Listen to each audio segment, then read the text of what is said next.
is RTV6 News at 11, working for you. The results are in after the health department went door to door at a troubled Northside apartment complex. Thanks for joining us on RTV6 News at 11. I'm Amanda Stern-Tino. And I'm Mark Mullins. We've shown you the issue inside Lakeside Point at Nora before. Only RTV6's Graham Hunter has details about hundreds of new health code violations and how one group is hoping to help the people who live there. Just, of course, believe that these folks deserve better than that. Neil Cox is leading a growing group of community members who are looking out for the welfare of residents at the Lakeside Point at Nora apartments. The stories, things, mold growing, hot water unavailable, air conditioning out in this heat. The Marion County Public Health Department in June swept through the community, knocking on every door to investigate residents' living conditions. Because they are immigrants and refugees in a lot of cases, they're not prone to speak up. Before the sweep, there were 29 active violations on the complex out of nearly 500 units. 80 residences allowed the health department to come inside. 209 additional violations were found. To find 209 violations in 80 residents that we saw, you do the math. You understand it's a significant issue. Here's how the violations break down. Trash orders are done by parcel, so one trash order was issued for the whole complex. 191 non-emergency orders for individual units, common areas, and building exteriors. 13 rush order repairs, including 8 units with hot water issues, and 4 emergency housing orders, including one entire building without hot water. If you go to church and you read the Bible and you understand what Jesus did, he had great sympathy for people, and especially those who were the most vulnerable. It is that calling that compels Cox to keep pushing for change at the complex. We just need to keep I hate to say the heat on, but yeah, that is what it takes. And he's hoping others will join in his mission to help advocate for the residents of Lakeside Point at Nora. Just building a relationship with the families and residents here who are new to our country. They're working hard. Reporting from the Northwest Side, Graham Hunter, RTV6. Graham, thanks for following up on that. And for more info on how to connect with Mr. Cox and the group organized to help Lakeside Point residents, check out this story on the IndyChannel.com. And that's where you can also find Graham's previous reporting on the apartment complex, including the fact that the complex has been tax exempt since 2007. We also learned the property owners do not have to reapply for that tax-free status because of a change in the state statute.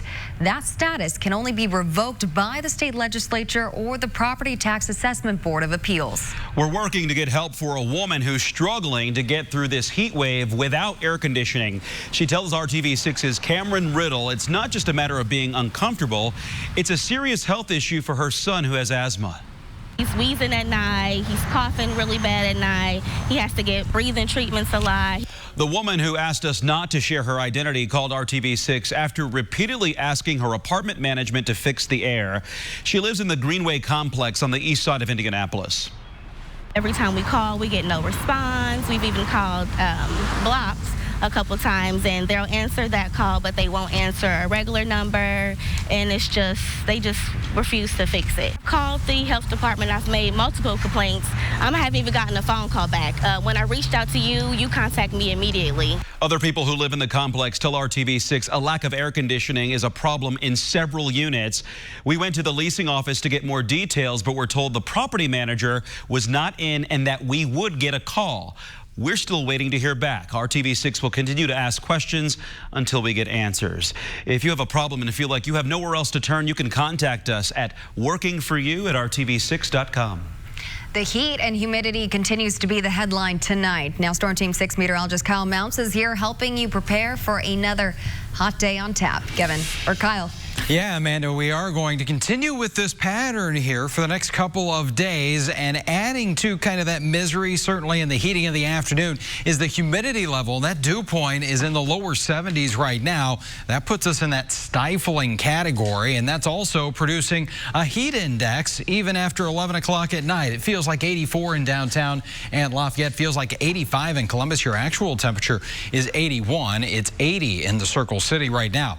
Storm Team 6 radar, you can see, there's a complex of thunderstorms over extreme northern Indiana, and that's pretty much where they're going to stay for the night. So as you head out the door in the morning, we will be dry, but once again, we're going to be warm with those temperatures starting off in the 70s, already to 80 degrees by 10 o'clock. Thank you, Kyle. Heating and cooling your home could cost a lot more in the future if Duke Energy gets its way.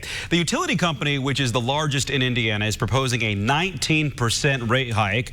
If approved, the change would be phased in over 2 years with a 17% increase starting next year and a 2% increase in 2021.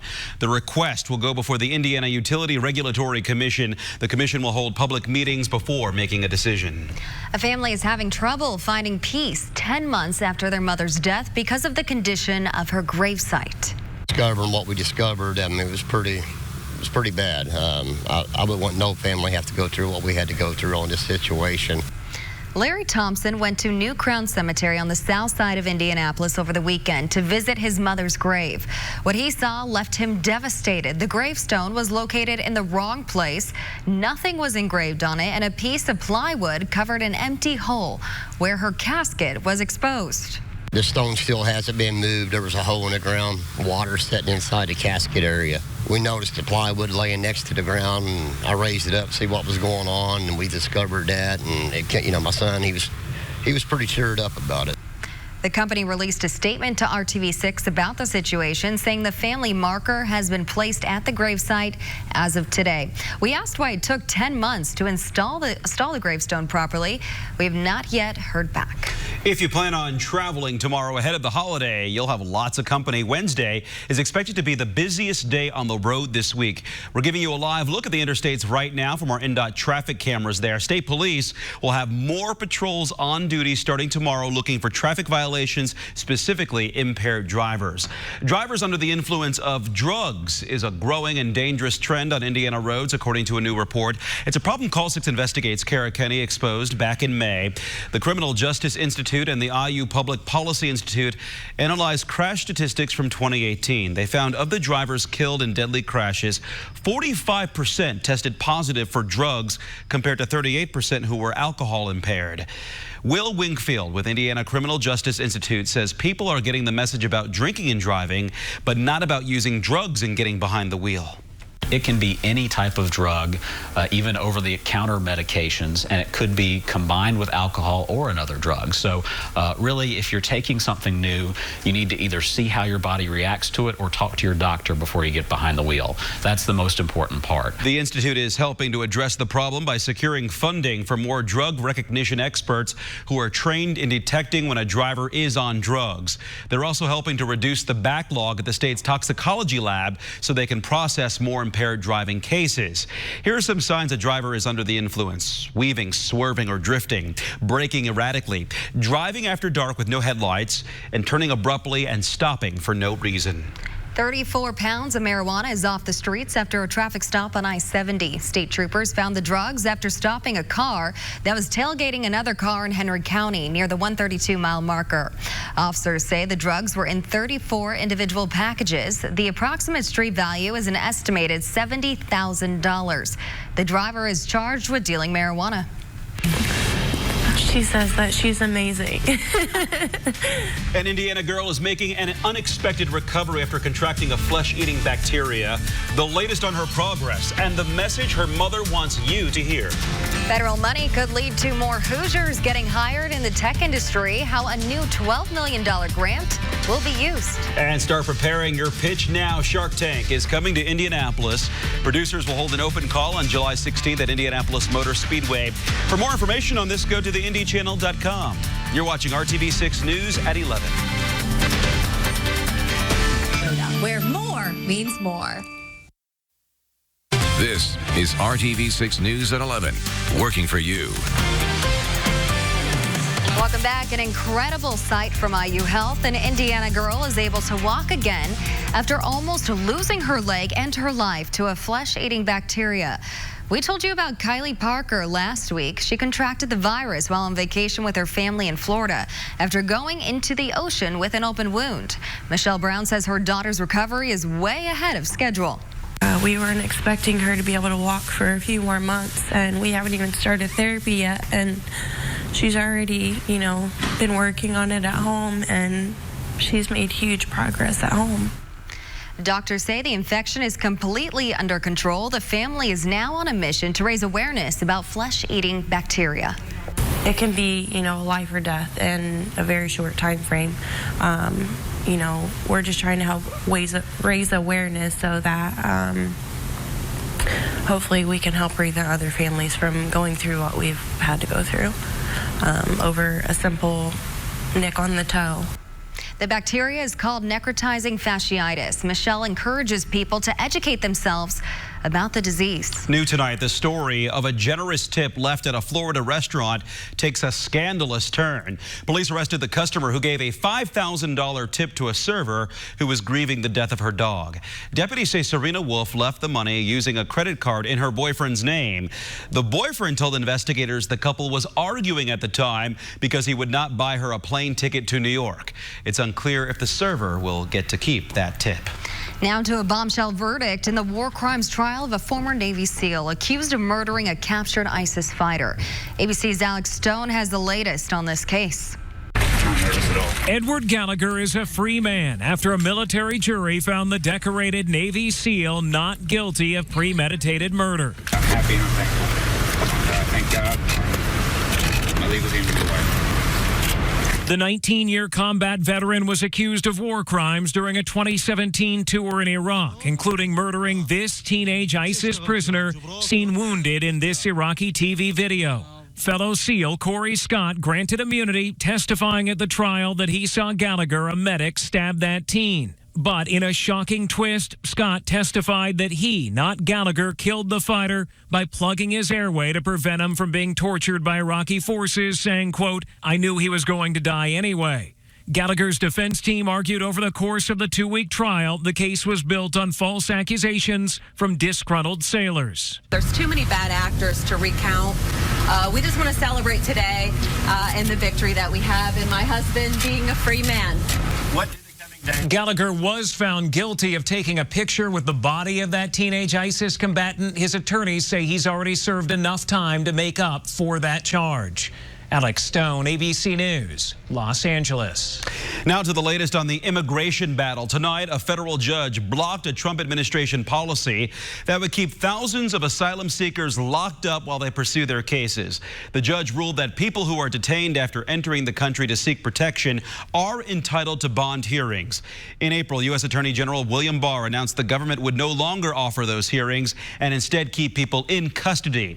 Today, more lawmakers inspected a detention facility in Florida as concerns grow over conditions in those facilities. I've been deeply moved by what I have seen, what I have observed. And I will go back to Washington, D.C. within the next few days, much more determined to hold on to something I've been believing in for some time. That when you see something that is not right, not fair, not just, you have to say something. Yes. You have to do something. Also today, the Department of Homeland Security's Inspector General released new pictures of conditions inside a detention center in the Rio Grande Valley. According to the independent investigators, many detainees were held in standing room only conditions for a week. Some claim they had not showered for a month and were not given a change of clothes. Close the camps now! Close the camps now! And from California to Indiana to Florida, thousands of people participated in Close the Camps protests around the country today. In downtown Indianapolis, demonstrators gathered outside of Senator Todd Young's office. What's happening in these concentration camps is deplorable and shameful. And people have to hear about it. They have to know about it, and they have to do whatever they can. We came out today because we could. We have that freedom. We have that right. We're not locked inside a cage somewhere. Senator Young's spokesperson released a statement on the issue saying, quote, "The situation at our southern border is dire." Last week, Senator Young voted for a bipartisan bill allocating $4.59 billion for humanitarian supplies at the southern border. Additionally, he has voted to secure our borders, end catch and release, provide legal certainty to immigrants already here, and keep families together, end quote. Now to Hiring Hoosiers, an RTV6 initiative connecting you to jobs, education, training, and more. A new government grant will help people interested in working in the cybersecurity industry. The U.S. Department of Labor plans to invest $12 million in the Purdue Polytechnic Institute. The money will be used for apprenticeships. Secretary of Labor Alexander Acosta says the country needs more tech experts. We need individuals that study technology. We need individuals that have those middle and high skill tech experiences. By working in technology and learning technology, individuals would have not only jobs, but career tracks. Purdue says people who sign up for the apprenticeship may need at least 18 months to finish the program. For more information, go to hiringhoosiers.com. All right, look at this. Tens of thousands of people gathered outside to witness this rare sight in South America. A total solar eclipse over Chile and Argentina. Northern Chile is known for clear skies and some of the largest, most powerful telescopes on Earth. They're being built there, turning the country into an international astronomy hub. The next total solar eclipse will be December 14th, 2020. It will also cross Chile and Argentina, but on a different path. Those are always so exciting to see. Everyone loves to see it. And for us, it's April 8th, 2024 is when we will get our total eclipse. Almost there. And it goes across India. We just had it last year, right? Was it last year, the year before? A couple of years ago. Yeah, when we did the glasses. Right. Yeah, I think that was 2017. Okay. Time flies, doesn't it? Well, let's look into the future, shall we? And we've got the 4th of July forecast coming our way. Right now, it's 80 degrees. There's that southwest breeze at 10 miles per hour that continues to bring not only the warm air, but the humid air with that dew point at 72, our humidity at 76%. Again, storms are up across the northern portion of the state, and that's pretty much where they're going to stay. May see a couple of those as far south as about Delphi, Logansport, and Peru. The rest of us will stay dry tonight, warm and muggy with lows tomorrow morning in the lower 70s. So it is a warm launch pad into our Wednesday forecast here. And look at this, already back into the lower 80s by 11 o'clock tomorrow morning, and those temperatures continuing to climb, upper 80s to around 90 degrees tomorrow afternoon before more showers and thunderstorms do start to develop. And you can see on TrueCast, once we get that peak heating of the afternoon, between about 3 and 4 o'clock, we start to see those storms firing up here, and we'll see even more of those as we go closer to the rush hour and into the early evening. But once we hit sunset, about 9:17 or so, right after that, we'll lose the thunderstorm activity and quiet things down. But tomorrow could have a couple of those storms with some gusty winds as they develop. Temperature-wise, 90 in Bloomington, 90 degrees in Muncie, and clouds and showers might be enough to keep us out of the 90s for a 5th day in a row in Indianapolis, but it's going to be close, 89, and we'll have that heat index into the middle and upper 90s still. Then after that, we get into the 4th of July, and here's a few things to keep in mind. Yeah, the hottest that we've ever had, 103. That was way back in 1911. The coolest high temperature, 70 degrees, not so long ago in 2009. The most rain we've ever had, about 2.5 inches of rainfall, July 4th, 1957. We'll have some rain in the forecast. I don't think we're going to have a washout, though, with a temperature of 87 degrees on Thursday afternoon. And as we get into that fireworks forecast, the good news is the rain chances begin to diminish again, but still an isolated chance through about 10 o'clock with temperatures right around 80 degrees Thursday evening. 7-day planning forecast now, a better chance for showers and storms again on Thursday and Friday, but dry time in there as well. We'll continue with some scattered showers and storms on Saturday. Notice what happens to the temperatures as they don't get really cool, but more manageable here. Highs back into the middle 80s instead of those 90s. I think a lot of people could use that relief. Yeah, we're looking forward to it. All right, thanks, Kyle. We have Brad Brown standing by with a look at our sports today. Hey, Brad. Thanks, team. IndyCar is off this weekend, but there's still some work to be done as the series looks ahead to 2020. And it's defending series champion Scott Dixon that has the duties at his hands. We'll take a look at the important work being done in downtown Speedway and what it means for the safety of drivers. Coming up when the News at 11 continues. Call 1-800-SANDALS. And a good Tuesday evening, everyone. The Pacers will have several players on the court for this weekend's Summer League games that are simply trying to get a look. One guy who won't be making the trip, though, will be back here working hard to take advantage of a second chance. Guard C.J. Wilcox is working out with the Pacers this week, but he won't be making the trip to Las Vegas. Now, Wilcox signed here last August, but he tore an Achilles tendon right before training camp. The Pacers, though, offered him a chance to stay with the team during his rehab. And 8.5 months later, Wilcox has again signed a two-way deal with Indiana. That would give him a chance to earn his training camp invite again. Wilcox talked with us today about the long and hard process of making this comeback. I had had a knee injury previous to this, so I came in, thinking this was my last shot, and then that happened. And then, they gave you the option to stay out here and rehab. So just coming here mentally with a good attitude every day, 8.5 months of doing the same thing and a lot of pain most of the time. That was the hardest part for me. But once I got through the first few months, it started to get better when I started making progress on the floor and in the weight room. Some solid progress indeed. Pacers head to Vegas later this week for the NBA Summer League. Pool play begins Saturday with a game against Memphis. It'll be Detroit, Atlanta, and Toronto as the other opponents they'll face. After that, the teams will get seeded for a playoff tournament. Those games for eliminations will start next Friday. About 6 weeks ago, IndyCar announced an innovative new safety system for 2020. It's called an aero screen. It's been engineered to protect drivers from debris that's flying toward their heads. Not quite a closed cockpit, but the best of several elements that have been considered recently. Today, Scott Dixon climbed into the Dallara simulator, the company's factory in downtown Speedway. With only the titanium framework of the new aero system in place, Dixon simulated 20 laps around IMS. Also, some simulations of laps at Texas, Iowa, Barber Motorsports Park, and on the streets of Long Beach. Millions of data points being collected along the way. Dixon talked afterwards about his takeaways from this very detailed and very important session.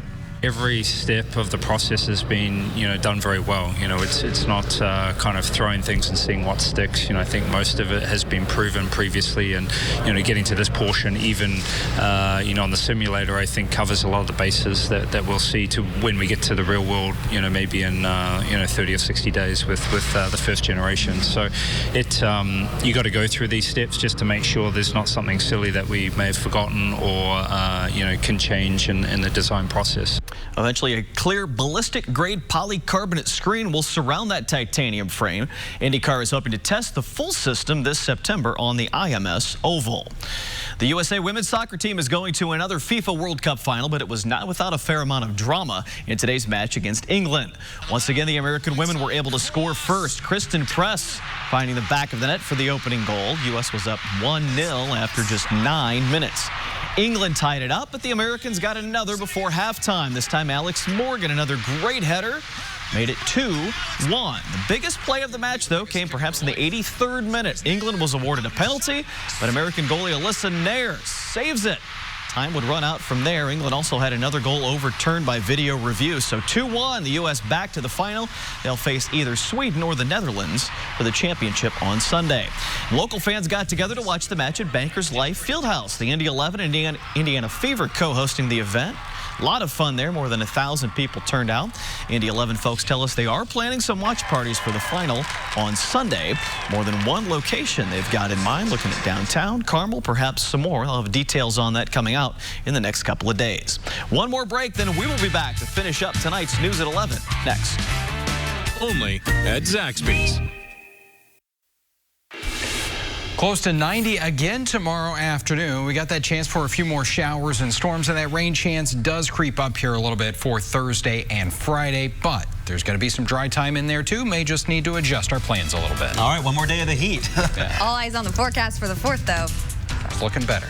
Okay. Thanks for joining us tonight. Have a good night, everybody. Good night.